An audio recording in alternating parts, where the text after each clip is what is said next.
அது நீங்கள் என்ன எதுக்குங்க அதெல்லாம்? அந்த பொண்ணை வாழ விடுங்க, அந்த பையனை வாழ விடுங்க.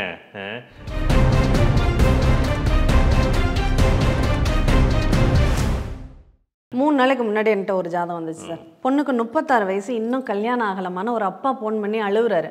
நான் ஜாதகத்தை கொடுங்கன்னு பார்த்தா படிப்பு கம்மியாக உள்ள மாப்பிள்ளை தான் அமையும்னு அதில் இருக்குது. நான் அவர்கிட்ட கேட்டேன், சார் வரன் வரலன்னெலாம் சொல்லாதீங்க, நீங்கள் நல்லா படித்த மாப்பிள்ளையாக வேணும்னு பார்த்தீங்களா? ஆமாங்க. அப்புறம் எப்படி சார் அமையும்? அதுவும் கேது திசையெல்லாம் வந்தால் 7 வருஷத்துக்கு கல்யாணத்தை பற்றி யோசிச்சு கூட பார்க்காத அப்படின்றாங்க. 29 வயசில் கேது திசை வருது. அந்த கேது திசை முடிகிற வரையும் பண்ணாத, 35க்கு மேலே பாரு அப்படின்னா எங்கேருந்து அவங்களுக்கு வரன் அமையும்?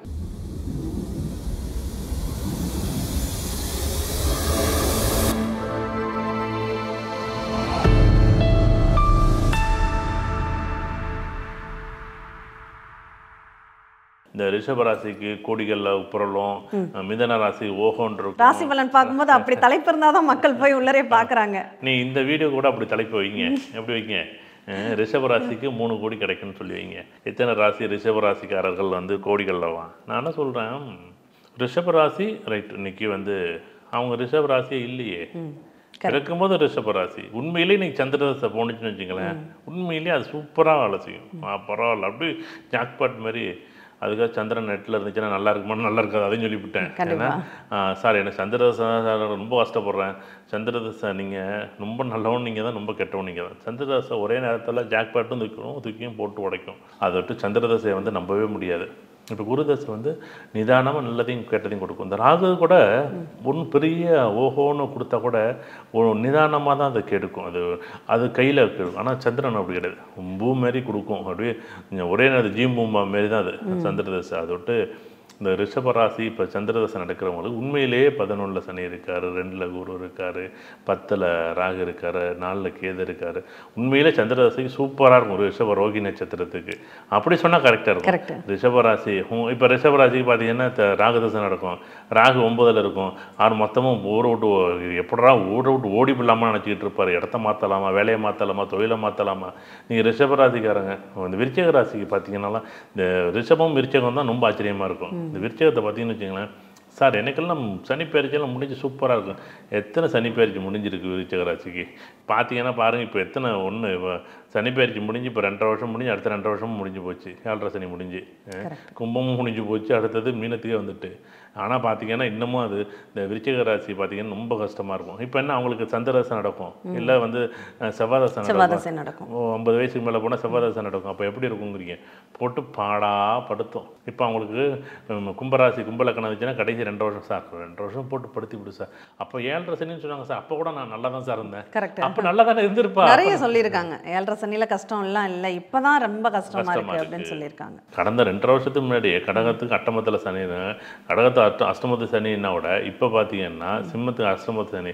இப்போ தான் கடகராசிக்கு பார்த்தீங்கன்னா அவங்க சுக்கிரதசையோ இல்லை சூரிய தசையோ போணுச்சுன்னா 8ஆம் வீட்டில் இருப்பார் சனி பகவான். அப்போ தான் போட்டு படுத்தும். நம்ம தான் வந்து எந்த லக்கண புள்ளி போதோ அந்த லக்கண புள்ளி தான் குறிப்பாக பார்க்கணும். இப்போ குருவோட நட்சத்திரம் பூரட்டாதி நட்சத்திரம் போனால், புனர்பூச நட்சத்திரம் போனால் மட்டும்தான் குரு பயிற்சியை பார்க்கணும், இல்லைன்னு பார்க்க வேண்டிய அவசியம் இல்லை.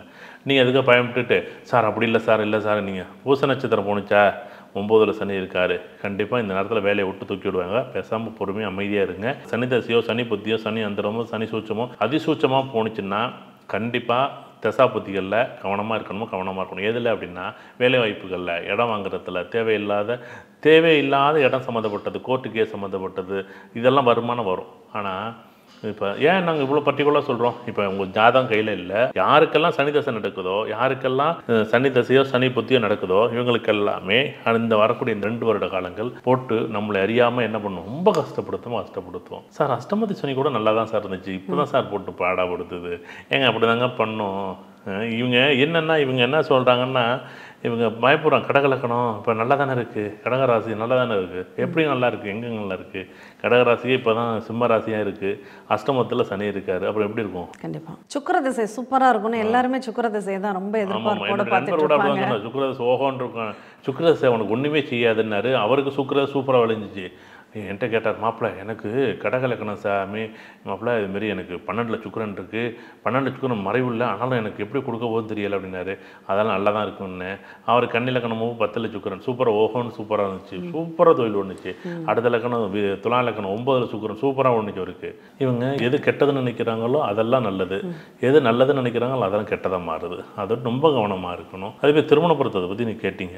ஏன்னா இன்னைக்கு இதுக்கு முன்னாடி ஒரு வீடியோட நான் திருமணத்தை பொருத்தத்தை பற்றியே பேசினேன். ஏன்னா எல்லா பெற்றோர்களும் வந்து 2 பேர் படிப்பு 2 பேர் வருமானம் தான் இன்னைக்கு, மற்றபடி எல்லாம் இல்லை. என் பொண்ணு இவ்வளோ படிச்சிருக்கா, என் பொண்ணு இவ்வளோ வருமானங்கிறேன், என் பையன் இவ்வளோ படிச்சிருக்கா, என் பையன் இவங்க முழுக்க குழந்தைகளுடைய மனசையோ, குழந்தைகளுடைய அன்பையோ, குழந்தைகளுடைய பாசத்தையோ, இவங்களுடைய புரிதலை பார்த்தா தானே புரியும். 3 நாளைக்கு முன்னாடி என்கிட்ட ஒரு ஜாதகம் வந்துச்சு சார். பொண்ணுக்கு 36 வயசு, இன்னும் கல்யாணம் ஆகலமான ஒரு அப்பா ஃபோன் பண்ணி அழுகுறாரு.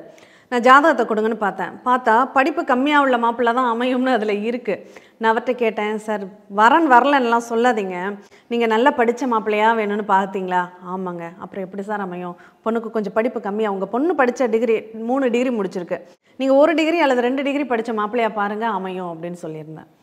அப்படி அமைக்கிறத விட்டுவிட்டு இல்லை நான் வந்து 3 டிகிரி உள்ள பையனை எங்கங்க நீங்கள் என்ன வேலைக்காங்க ஆள் எடுக்கிறீங்க? அதுதான் ஆச்சரியமாக இருக்குது. அந்த காலத்தில் வந்து பார்த்தீங்கன்னா பையனும் படிச்சிருக்க மாட்டான், பொண்ணும் படிச்சிருக்காது, பையனுக்கும் பள்ளிக்கூடம் கூட போயிருக்க மாட்டாங்க, பொண்ணும் பள்ளிக்கூடம் கூட போயிருக்க மாட்டாங்க. இதான்ப்பா பொண்ணு, இதாப்பா பையன் அப்படி பிடிச்சி கல்யாணத்தை பண்ணி வைப்போம். ரொம்ப சந்தோஷமாக வாழ்வாங்க. பையன் சம்பாதிப்பார், பொண்ணு வீட்டு வேலைகளை பார்க்கும், நல்லபடியாக இருக்கும். இல்லை வந்து பொண்ணுவே நிறைய இடத்துல சம்பாதிக்கும், பையன் வந்து அவரவர் வேலையை பார்த்துக்கிட்டு நல்ல குடும்பம் தனியாக ஒரு வாழ்க்கை வாழ்ந்து சந்தோஷமாக கூட்டு குடும்பமாக சேர்ந்து கூட்டு குடித்தனமாக நல்லபடியாக வாழ்ந்து படிக்காதப்பையும் சந்தோஷமாக இருந்தாங்க. படிக்கப்பையும் பொருத்தங்கிறதே ஜாதகத்தை பொருத்தம் பார்க்கறது இல்லையே, அவங்களோட ஸ்டேட்டஸை தான் பொருத்தம் பார்க்குறாங்க. அதுதான் எதிர்பார்ப்புகள். காலைல கூட நான் பேசினதான்.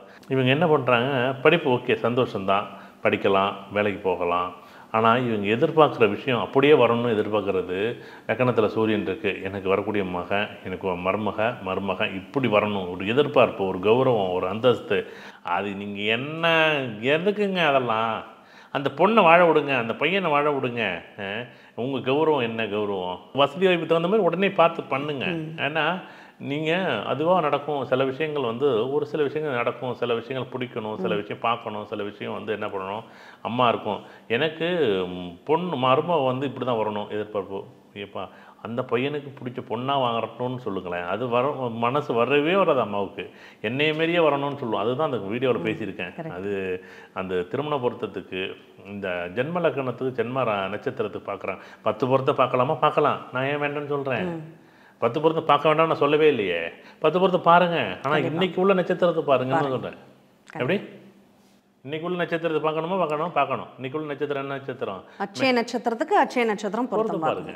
இன்னைக்கு பையனுடைய திசை என்னவோ அதுக்குள்ளே நட்சத்திரத்தையும், பொண்ணுடைய திசை என்னவோ அதுக்குள்ள நட்சத்திரத்தையும் இணைச்சு பொருத்தம் பார்க்கும்போது தான் இந்த 10 பொருத்தங்கள் இப்போ எந்த அளவுக்கு வேலை செய்யுது அப்படிங்கிறத நம்ம முழுசாக புரிஞ்சுக்க முடியும்.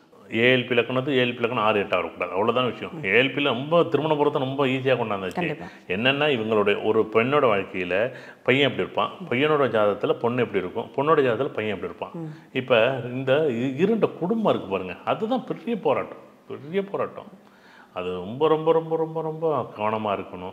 இது திருமண பொருத்தம் பார்க்கும்போது இந்த நட்சத்திரங்களும் தசாபுத்திகளும், தசா பொருத்தம் பார்க்குறோம், அப்புறம் 10 பொருத்தம் பார்க்குறோம், அப்புறம் படிச்சிருக்கான்னு பார்க்குறோம், அப்புறம் வேலை பார்க்கதான்னு பார்த்துருக்கோம்.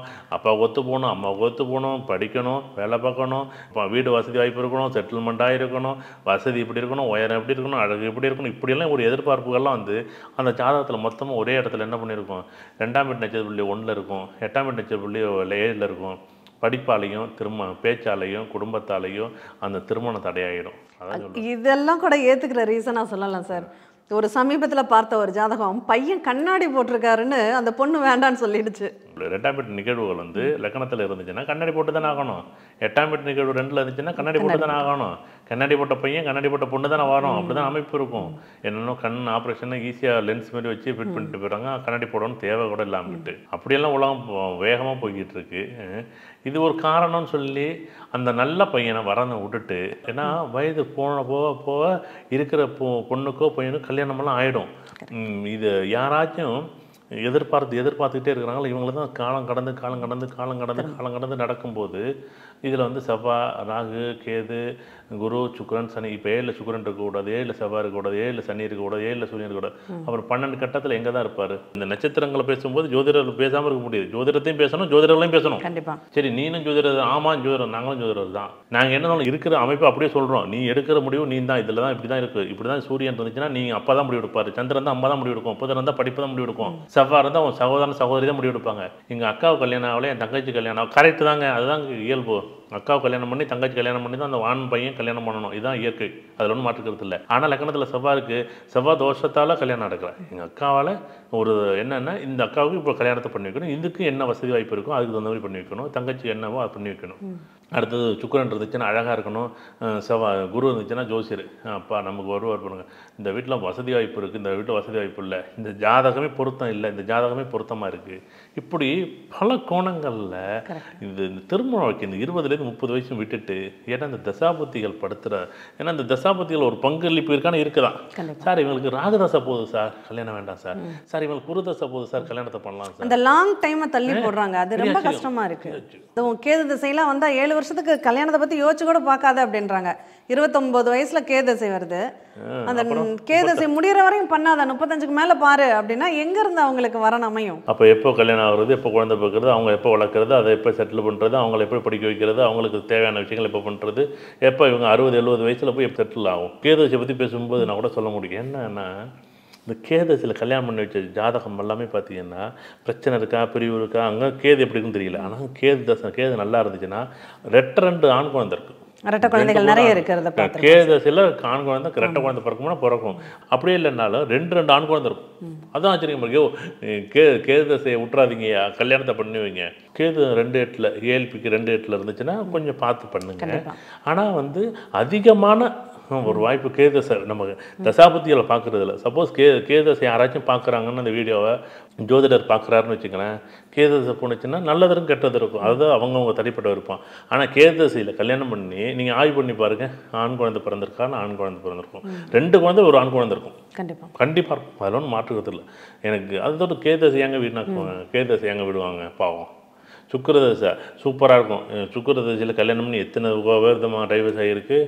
ராகதசையில் கல்யாணம் பண்ணி ஓஹோன்னு எத்தனை பேர் சூப்பராக இருந்திருக்கு. இந்த பொண்ணு வந்ததுக்கு அப்புறம் அடுத்தடுத்து வளர்ச்சி எங்கேயோ போயிட்டாங்க. இல்லை அது என்ன பண்ணும், அப்படியே அள்ளி கொடுக்கும். அப்படியே அது அந்த ராகு வந்து பிரம்மாண்டத்தை கொடுக்கும். இல்லை சார் ராகெல்லாம் உங்களுக்கு வந்து செய்யாது. எங்கள் ராகு தசையில் நீங்கள் எத்தனை பேர் விட்டு பொம்பளை பிள்ளைங்க போய் மகாலட்சுமி மாரி சும்மா அந்த மகாலட்சுமி போனது போது அந்த வீடே வம்சமே இப்போ விருத்தி ஆகிருக்கும், அந்த வீடே செழிப்பாக இருக்கும். அடுத்தது குருதசை. இந்த சனிதசை போனால் கல்யாணம் என்ன, சனிதசை போனால் கல்யாணம் நடக்காது. சனிதசை போணுச்சுன்னா உழைச்சி கொஞ்சம் கொஞ்சமாக குருவி வைக்கிற மாரி சேர்த்து அந்த வீடு சொந்தம் எல்லாரும் இழுத்துக்கிட்டு ஒரு உறவுகளோட பயணிக்கும். பணங்காசு இல்லையே தவிர ஒரு காக்கா கூட்டமே பெரிய கூட்டமே இருக்கும். எல்லாருமே சொல்லுவாங்க, இந்த காக்காவையும் குயிலையும் ஒப்பிட்டு பண்ணி நிறைய பேசுவாங்க. உண்மையிலே குயில் எல்லாருக்கும் பிடிக்கும், ஆனால் காக்கா பிடிக்காது. ஆனால் இந்த சனிதசை யாருக்குமே பிடிக்காது. சனிதசை காக்கா மாரி ஒரு நல்லது கெட்டதுன்னா ஒரு 50 அரவணைச்சு போகிறது வந்து சனிதான். ஒன்றும் இல்லை, ஒரு சாதம் வைங்க, உடனே 100 காக்காவை கூப்பிடும் வா வா வான்னு கூப்பிடும். ஆனால் குயில் அப்படி கூப்பிடாது, இருக்கிறத அப்படி சாப்பிடும். தன்னுடைய முட்டையே தான் வீட்டில் இது பண்ணாது. ஏன்னா அவ்வளோ சோம்பேறியான பறவை குயில் தானே. ஆனால் அந்த 3 மணிக்கு அந்த கூவுது, அந்த அழகான ஒரு வார்த்தை, அந்த சவுண்டுக்கு தான் அந்த குயில் கூவுதுன்னு சொல்கிறோம். காக்கா கத்துதுன்னு சொல்கிறோம், அதை கூவுதுன்னு சொல்ல மாட்டோம். பாருங்க, அதனுடைய ஒளிகளை வச்சு நம்ம நல்லது கெட்டது முடிவு எடுக்கிறோம். அது அழகாக எப்படி இருக்குது, தன்னுடைய முட்டை இல்லைன்னு தெரிஞ்சாலும் அதை அடக்காத்து கொஞ்சம் புரியும் காக்கா. அதுதான் பெரிய ஆச்சரியமாக இருக்கும். ஒரு காக்கா இறந்து போச்சுன்னு வச்சுங்களேன், ஒரு 100 காக்கா ஒன்று போட்டிடும். அதுக்கு அஞ்சலி செலுத்துறது மக்கள் கூட இன்னைக்கு அப்படியெல்லாம் பண்ணுறது இல்லை. ஒரு அழகாக எவ்வளோ அழகாக எல்லாரும் இழுத்துக்கிட்டு போகிறது, அன்னவரைச்சி போகிறது, ஒரு சந்தோஷமாக அப்படியே கூட்டமாக போகிறது, அவ்வளோ அழகாக அந்த அவ்வளோ ஒரு நிகழ்வு வந்து அந்த சனிதசைக்கு இருக்குது. இல்லைங்க சனிதசை நடக்குது பார்த்துவோம், என்ன சனிதசை நடக்குது, சனிதசை நடக்குது. கிரகங்கள் அப்படியே ஒரு உறவுகளாக பாருங்கள், அந்த தசாபதி அழகாக பாருங்கள். சனிதசை எவ்வளோ பெரிய பிரம்மாண்டம், அது எவ்வளோ பெரிய அழகுங்கிறீங்க. செவ்வாய் தசை என்ன பண்ணணும் அப்படின்னு சொல்லிடுங்க சார். அது கரடு முரடாக இருக்கும். இந்த கோபம் இருக்கிற இடத்துல குணம் இருக்கும்னு சொல்லுவாங்க. அந்த பொண்ணு வாய் துடுக்கா பேசும், அந்த பையன் துடுக்கா பேசும், கரெக்டாக பேசும். கரெக்டாக பேசுனா நல்லது தானேங்க. ஒரு பொண்ணு விட்ட ஒரு பையன் வீட்டில் கேட்குறாங்க, டேரக்டாக கேட்டாலும் பெஸ்ட்டு. கல்யாணத்து நிச்சயார்த்தம் ஆனதும் பிறகு, கல்யாணத்துக்கு பிறகு உங்கள் வீட்டில் இதெல்லாம் செய்யலை, உங்கள் வீட்டில் இதெல்லாம் செய்யலைன்னு குத்தி காமிச்சு பேசுனா அதுதான் கஷ்டம். கண்டிப்பாக முன்னாடியே எனக்கு பைக் வேணும்ப்பா. இப்போ வரதட்சணை கேட்குறாங்க சில பேர் வீட்டில். எனக்கு தெரிஞ்சு இப்போல்லாம் ஒரு 60-70% மாறி போச்சு. ஒரு 20 வருஷத்துக்கு முன்னாடி இந்த வரதட்சணை கொடுக்கும்போது என்னென்ன வேணும், சீர்வரிசை வேணும், அது வேணும், இது வேணும். நமக்கும் வந்து பொம்பளை பிள்ளைங்க பார்த்தா உடனே அது ஒரு சீர்வரிசைன்னு சொல்லிட்டு அது ஒரு பெரிய போராட்டம். அப்போ பேசும்போது இந்த பொண்ணு வாய் துடுக்கா பேசுது, இந்த பொண்ணு நம்ம வீட்டு ஒத்து வராது, இது அப்படி, இது இப்படி. எப்படிங்க இது இந்த செவ்வாய் பேசு அப்படி தான் பேசும். செவ்வாய் அதான் கோவப்படும் தான். கோவப்பட்டாலும் அதுக்கிட்ட ஒன்றும் மண்டையில் வச்சுக்காது. அந்த நேரத்தில் பேசிட்டப்பா நீ பிடிக்கலப்பா, நீ பேசுகிறேன்னு சத்தம் போட்டு சண்டையை போட்டு போயிடும். ஆனால் உதாரணமாக நான் குருவோட சொல்கிறேன், இது சண்டையே போடாது. ஆனால் கருன்னு வச்சுக்கிட்டே இருக்கும். நீ இன்னைக்கு பேசி விட்டில்ல, சரி ரைட்டு, என்னைக்காக இருந்தாலும் உன்னைய வந்து அது உடைய குருன்னு குருவுக்கு பாருங்க, குருன்னு வார்த்தையை பாருங்களேன், குருன்னு யோசிச்சுக்கிட்டே இருப்பான் அப்படிம்பாங்க. எப்படி என்னைக்காச்சும் காவு இருக்கிறதுக்கு அது வார்த்தையை சொல்லுவாங்க பாருங்க, காவு இருக்கிறதுக்கு குருன்னு யோசிக்கிறான் அப்படிப்பாங்க. இந்த குரு வந்து ஒரு மிக கொடூரமானது, அது வித்தியாசமான ஒரு நிகழ்வு. நல்ல இடத்துல இருந்துச்சா தப்பிச்சுக்கிட்டு, நல்ல பாவங்கள் இருந்துச்சுன்னா தப்பிச்சுக்கிட்டு, இல்லைன்னு வச்சுங்களேன் அதுதான் அந்த செவ்வாய் வந்து படக்கம் பேசிவிடும். வெட்டு ஒன்று துண்டு ரெண்டு பேசணும். இந்த குரு என்ன பண்ணுவார், நசன்னு. அது நல்ல குருவாக இருக்குது. அது ஒரு உதாரணத்திற்கு இது எப்படி நல்ல குரு கெட்ட குருன்னு அது நம்ம ஏழ்பில் தான் சொல்ல முடியுமே.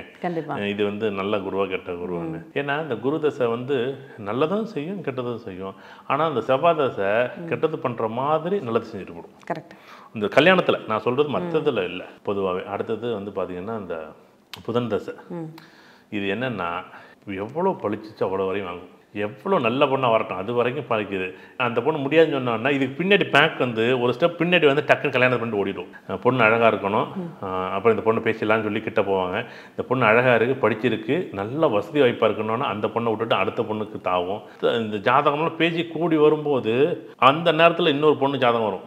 பொண்ணு படிச்சிருக்கு, நல்ல வசதி வாய்ப்பாக இருக்குது, வெளிநாட்டில் வீடு வண்டி வாங்கணும், சொத்து சுகத்தோடு இருக்குது, பேர் புகழோடு இருக்குது, நல்லா அழகாக இருக்குது. அப்படின்னோடனே ரெண்டாவது பொண்ணு அது தாவுனோடனே அந்த பொண்ணு கயட்டி விட்டு போகணும். இவரை நீ என்ன அழகா இல்லை, நீ என்ன கண்ணங்கரைன்னு இருக்கான்னு இது கயட்டி விட்டு போனோடனே டக்குன்னு திரும்பி வந்து எங்கள் ஜோசியர் பொருந்துன்னு சொல்லிட்டாரு, அப்போ நீங்கள் பேசிடுங்க அப்படின்பாரு. இதை விட்டுட்டு போனது அந்த பொண்ணுக்காக. மனம் எப்படி திரும்ப விளையாடும். அது அந்த அழகை பற்றி பேசும்போது கூட நான் அடிக்கடி வகுப்பில் பேசுகிறது என்னென்னா, 6 மாதம் ஜாதகம் இருக்குது இதாகிட்டு, இல்லைன்னா ஏதாவது அழகு குறையிற மாதிரி ஒன்று வந்துட்டு, அப்போ அந்த அழகு எங்கே கொண்டு வைக்கிறது. பையன் சூப்பர் வேலைங்க, 6 மாதத்தில் பையனுக்கு வேலை விட்டு என்ன பண்ணுவீங்க நீங்கள்? பையனுக்கு வேலை இருக்கணும் கேட்குறீங்கல்ல. நிறைய பேருக்கு அப்படி நடந்திருக்குல்ல. பொண்ணுக்கு வேலை இருக்கணும், பொண்ணுக்கு வேலை இல்லைன்னு என்ன பண்ணணும்? 6 மாதத்தில் 1 வருஷத்தை வேலை பண்ணா என்ன, அதுக்கு என்ன ஒன்றுமே இல்லாமல் விட தானே. இது இல்லைன்னு இன்னொரு வேலை. கண்டிப்பாக பையனுக்கு வேலை இல்லை, பொண்ணுக்கு வேலை இல்லைன்னு தயவு செய்து சொல்லாதீங்க. திருமணத்தை பண்ணுங்க. ஏன்னா இது என்னதான் தசாபத்திகள் செய்யக்கூடிய ஒரு மாயம். இந்த ராகு இது கேது, நீங்கள் எல்லா தசையுமே வந்து நல்லதற்கு கெட்டதற்கு. உங்கள் ஏழ்பி லக்கணத்துக்கு ராகு எங்கே இருக்குன்னு பாருங்கள், உங்கள் லக்கணத்துக்கு செவ்வாய் எங்கே இருக்குன்னு பாருங்கள். நல்லா இருந்துச்சுன்னா திருமண வாழ்க்கை அமைச்சு கொடுங்க. தசாபுத்திகள் ஏஆர்பிக்கு தான் பார்க்கணும், ஏஎல்பி தசாபுத்தி பார்க்கணும், ஏஆர்பி பார்க்கணும். அவர்களுடைய அமைப்புகள் எப்படி இருக்கோ உங்களுக்கு எப்படி பார்க்கணும்னு தோணும் அப்படியே நீங்கள் பாருங்கள். ஆனால் ஏஎல்பியில் இப்படி தான் பார்க்கணுங்கிறத அமைப்பு அப்படிங்கிறத நாங்கள் சொல்ல முடியும். நன்றி.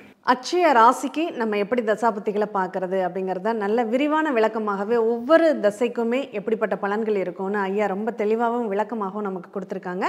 இன்னமும் உங்களுக்கு அட்சய லக்னம் அட்சய ராசியை பற்றி தெரிஞ்சுக்கணுன்னா அட்சய லக்ன பத்ததி பாகம் 2 வாங்கி படிங்க, கண்டிப்பாக உங்களுக்கு புரியும். நன்றி.